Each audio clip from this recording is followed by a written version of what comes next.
ఇక్కడ మా కవితక్క మా కల్వకుంట్ల కవితక్క నాయకత్వం వర్ధిల్లాలనుకుంటూ మా గన్మెన్లు ఎంత నిలువరించినా వినకుండా మా గన్మెన్ల పైన దాడి చేసి అలాగే ఇక్కడ ఒక గన్మెన్ నాకు లోపల రక్షణగా ఉంటే లోపటికి వచ్చినటువంటి సుజీత్ రావు కల్వకుంట్ల కవిత బంధు సుజీత్ రావు అనేటువంటి వ్యక్తి లోపలికి వచ్చి మా గన్మెన్ దగ్గర గన్ లాక్కొని నా పైన ఫైర్ చేయడానికి ప్రయత్నించాడు. వెంటనే అప్రమత్తమైనటువంటి మా గన్మెన్ గాల్లో కాల్పులు జరపడం జరిగింది. దీంతో భయపడ్డటువంటి వాళ్ళు అలాగే నాకు రక్షణగా ఉన్నటువంటి మరొక గన్మెన్ శ్రీనివాస్ బయట ఉన్నాడు. శ్రీనివాస్ పైన దాడి చేసి ఆయన పిస్టల్ లాక్కోవడానికి ప్రయత్నం చేసిరు. అనేక రకాల దాడులు చేసి విధ్వంసం చేసినారు.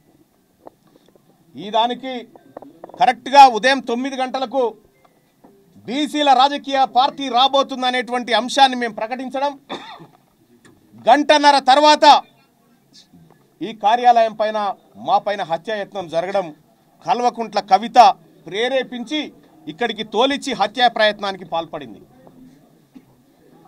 ఇవాళ బీసీల పైన దాడులు చేస్తే తీన్మార్ మల్లన్నను హతమారిస్తే బీసీ ఉద్యమం ఆగిపోతుంది అని కల్వకుంట్ల కవిత గారు భ్రమపడుతున్నారేమో.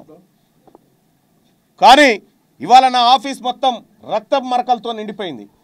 ఈ రక్తపు మరకల సాక్షిగా చెప్తా ఉన్నాం, తెలంగాణ రాష్ట్రంలో బీసీలము బరాబర్ రాజకీయం చేయబోతా ఉన్నాం, రాజకీయ పార్టీగా ముందుకు రాబోతా ఉన్నాం.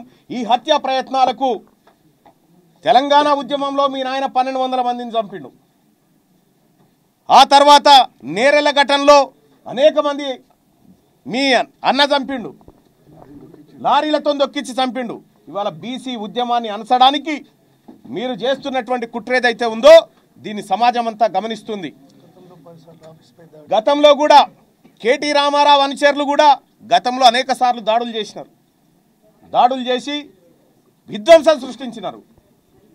దాదాపుగా 60-70 సార్లు నా మీద కేసులు పెడితే ఏ ఒక్క రోజు కూడా తీన్మార్ మల్లన్న కానీ మా ఆఫీస్ సిబ్బంది కానీ ఎవరిపైన ఒక చేయి వేసిన పాపాన పోలేదు.